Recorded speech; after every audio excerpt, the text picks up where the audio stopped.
Oi, gente, vamos retornar aqui para o nosso programinha sobre escrever uma matrizinha tridiagonal, em Fortran, que vai servir para a gente escrever vários modelos, de baixa dimensionalidade, tá bom? Então, vamos lá. Então, lembrando, defina as variáveis em real, particularmente a matriz H, que vai ser a matriz de interesse, que depois vai receber o nome de hamiltoniano, o D, que é a diagonal desse hamiltoniano, e esse J, que guarda os elementos da subdiagonal, Então, primeira coisa, zera aí esse hamiltoniano. Se você quiser, você pode também zerar o D também. Então, basicamente, estou zerando aqui tanto o D quanto o J, tá? Então, ó, como é que eu fiz para zerar? Eu fiz dois loops, um loop em I e um loop em J. Aí dentro, desse loop em J, que por sua vez está dentro do loop I, eu botei H e J igual a zero. Ou seja, eu estou visitando todos os números de H lá, tá bom? E na parte superior aqui, fora do loop, só nesse loopzinho aqui do I, eu botei D de I igual a zero. Ou seja, estou zerando todos os valores de D e J de I igual a zero.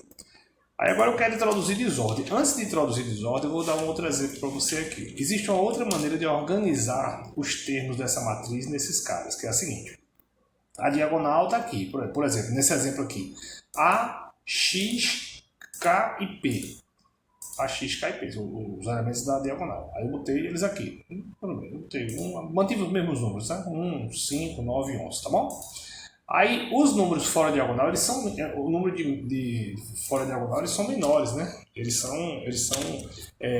são B, U e T, tá bom? Então eles tem uma quantidade menor de termos, São 3 termos apenas. Então a diagonal são 4. A diagonal, o tamanho do vetor, ele é idêntico à ordem da matriz, 4 por 4, Ele tem 4 termos. Já a subdiagonal tem um número a menos, só tem 3, E aí o que você pode fazer? Você pode guardar nos 3 primeiros locais, lugares de J, ou pode colocar nos 3 últimos. Você descarta o primeiro. Por quê? Porque algumas rotinas que a gente trabalha, elas fazem exatamente isso. Elas descartam o primeiro termo e elas usam apenas os outros n-1 termos, tá? Então as n-1 posições, últimas posições aqui, ele descarta a primeira. Então é isso que eu vou fazer aqui. Eu vou começar guardando os números da diagonal B, U e T. Posso chutar o número aqui, 2, 6 e 8. Eu vou colocar eles nas posições 2, 3 e 4. Diferente do que eu fiz no primeiro vídeo. Eu coloquei na 1, 2 e 3. Funciona também, sem estresse, tá? Funciona também. Mas eu vou agora seguir esse padrão aí, porque ele já fica compatível com algumas rotinas que a gente vai usar, tá bom?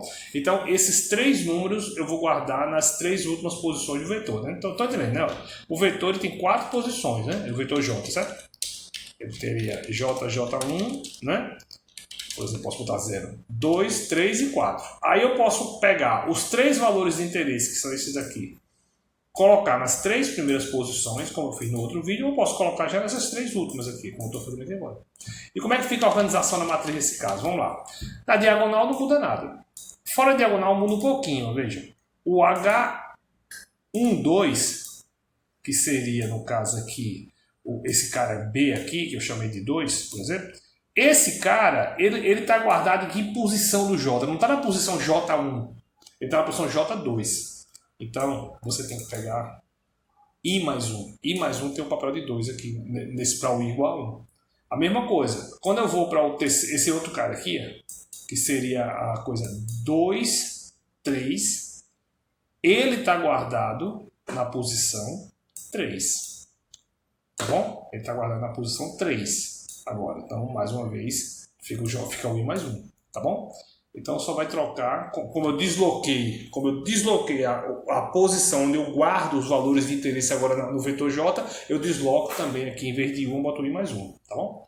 Pronto, beleza. Então, isso aí foi só para exemplificar que é outra maneira de você montar. Agora, vamos botar desordem. Vamos botar desordem na diagonal e desordem de rótulo. Bem, desordem você pode usar um gerador de número aleatório da máquina.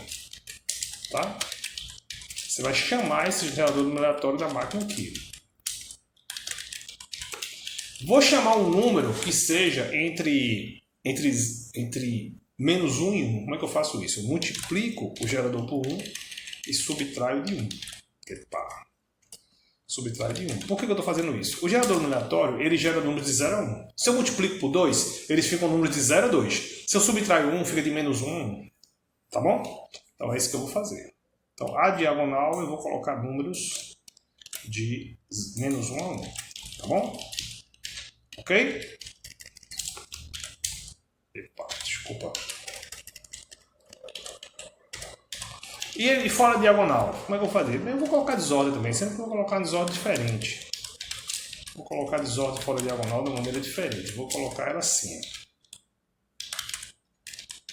Eu vou colocar ela com um númerozinho acima de 0. Né? Por quê? Tradicionalmente, nesses problemas que a gente trabalha, esse termo de fora da diagonal é energia cinética, é um termo de Hopkin. Né? No spin seria o acoplamento dos spins. Se você coloca uma distribuição que contemple o zero, como essa daqui, você quebra a cadeia. Entendeu? Então não é interessante. É por isso que eu coloquei a coisa. Eu coloquei um número aleatório que é de 0 a 1 mais meio. Então isso aqui vai ficar quanto? Vai ficar uma coisa, né, que tenha uma média 1 no final das contas. Né? E ele não contempla, dessa forma aqui, não contempla o zero. Compreendeu? Nem números muito pequenos, tá bom? Então vamos testar. Vamos fazer a mesma rodadinha. Então tá aí, números aleatórios. Tá vendo? E observe que alguns deles dão bem próximos de zero, da diagonal. Porque a diagonal está previsto números próximos de zero, é de menos 1 a 1. Já fora da diagonal, não. Fora da diagonal os números são todos acima de meio.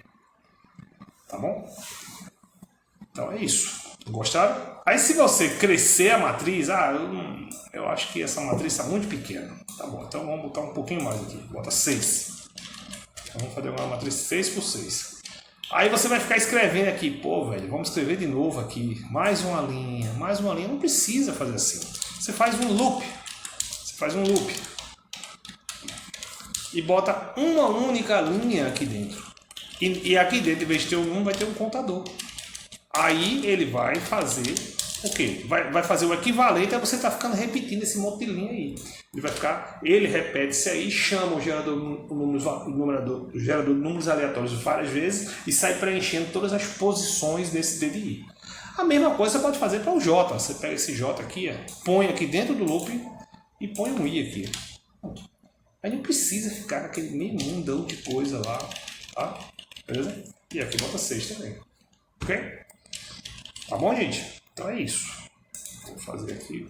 Eu vou manter ainda essa forma de escrever aqui, que não é a mais correta, só para não complicar mais a vida de vocês. Tem uma outra forma de fazer isso aqui de uma maneira um pouquinho mais simples, mas tudo bem.